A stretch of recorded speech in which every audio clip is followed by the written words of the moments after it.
Hi hello ನಮಸ್ತೆ ಎಲ್ಲರಿಗೂ welcome to my channel. Friends, ಇವತ್ತಿನ ವಿಡಿಯೋದಲ್ಲಿ ನಾನು ನಿಮಗೆ ಕೇಕ್ನ ಹೇಗೆ ಮಾಡೋದು ಅಂತ ತೋರಿಸ್ಕೊಡ್ತೀನಿ. ಅತಿ ಟೇಸ್ಟಿಯಾಗಿರುವಂತಹ ಹೆಲ್ದಿಯಾಗಿರುವಂತಹ ಕೇಕನ್ನು ಮನೆಯಲ್ಲೇ ಹೇಗೆ ಮಾಡೋದು ಅಂತ ತೋರಿಸ್ಕೊಡ್ತಾ ಇದ್ದೀನಿ. ಇವತ್ತು ನಾನು 1 kg ಬ್ಲ್ಯಾಕ್ ಫಾರೆಸ್ಟ್ ಕೇಕನ್ನು ಮಾಡ್ತಾಯಿದ್ದೀನಿ. ಅದನ್ನು ಹೇಗೆ ಮಾಡೋದು ಅಂತ ನೋಡೋಣ ಬನ್ನಿ ಫ್ರೆಂಡ್ಸ್. 4 ಮೊಟ್ಟೆ, ಅರ್ಧ tea spoon vinegar, 1 tea spoon vanilla essence ಹಾಕ್ಕೊಂಡು ಬ್ಲೆಂಡ್ ಮಾಡ್ಕೊಳ್ಬೇಕಾಗುತ್ತೆ. ಬ್ಲೆಂಡ್ ಮಾಡ್ಕೊಳ್ತಾ ಇರಬೇಕಾದ್ರೆ 1 ಕಪ್ ಶುಗರ್ ಪೌಡರ್ನ ತೊಗೊಳ್ಬೇಕು. ನಾವು ಯಾವ ಕಪ್ಪಲ್ಲಿ ಮೈದಾ ತೊಗೊಳ್ತೀವೋ ಅದೇ ಕಪ್ಪಲ್ಲಿ 1 ಕಪ್ಪು ಶುಗರ್ ಪೌಡರ್ನ ತೊಗೊಂಡು ಸ್ವಲ್ಪ ಸ್ವಲ್ಪ ಹಾಕ್ಕೊಳ್ತಾ ಬ್ಲೆಂಡ್ ಮಾಡ್ಕೊಳ್ತಾ ಹೋಗಬೇಕಾಗುತ್ತೆ.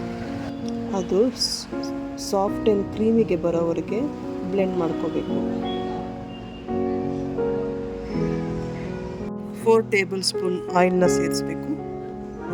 ಈಗ ಇನ್ನೊಂದು ಬೌಲ್ನಲ್ಲಿ 1 ಕಪ್ ಮೈದಾ, 1 tablespoon baking powder, 1/2 cup cocoa ಪೌಡರ್ನ ಚೆಲ್ಲಿಸಿ ನಂತರ ಆ ಮಿಶ್ರಣಕ್ಕೆ ಡ್ರೈ ಇಂಗ್ರೀಡಿಯೆಂಟ್ಸ್ ನಾವೇನು ತೊಗೊಂಡಿದ್ದೀವೋ ಅದನ್ನೆಲ್ಲ ಸ್ವಲ್ಪ ಸ್ವಲ್ಪ ಹಾಕ್ಕೊಳ್ತಾ ಅದ್ರ ಜೊತೆಗೆ 1/2 ಕಪ್ ಮಿಲ್ಕನ್ನು ತಗೊಂಡು ಅದಕ್ಕೆ ಸ್ವಲ್ಪ ಸ್ವಲ್ಪವಾಗಿ ಸೇರಿಸ್ಕೊಳ್ತಾ ಇದ್ದೀನಿ. ಹಾಗೆ ಪೂರ್ತಿಯಾಗಿ ಮಿಕ್ಸ್ ಮಾಡಿಕೊಂಡು ನಾವು ಪ್ಯಾನ್ಗೆ ಹಾಕ್ಕೊಳ್ಬೇಕಾಗುತ್ತೆ. ಒಂದು 30 ಮಿನಿಟ್ಸ್ವರೆಗೆ ಬೇಕ್ ಮಾಡ್ಕೋಬೇಕು. ಈಗ ಈ ಸ್ಪಾಂಜನ್ನು ನಾವು 3 ಲೇಯರ್ಸ್ ಆಗಿ ಕಟ್ ಮಾಡ್ಕೋಬೇಕು.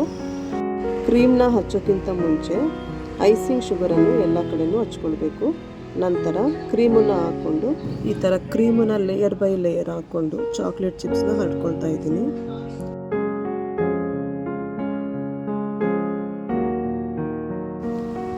ಈಗ 3 ಲೇಯರ್ಸ್ ಕಂಪ್ಲೀಟ್ ಆಗಿದೆ.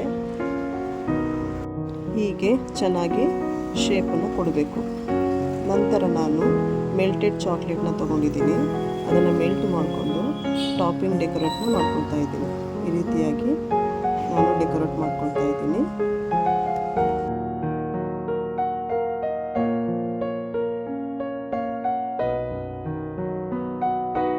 ಹೀಗೆ ನಿಮಗೆ ಯಾವ ರೀತಿ ಬೇಕೋ ಆ ರೀತಿಯಾಗಿ ನೀವು ಡೆಕೋರೇಟ್ ಮಾಡ್ಕೊಳ್ಬೋದು.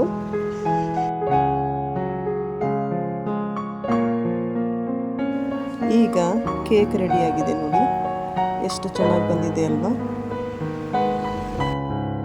ನಿಮಗೆ ಇಷ್ಟ ಆದರೆ ಒಂದು ಲೈಕ್ ಮಾಡಿ. Thank you for watching.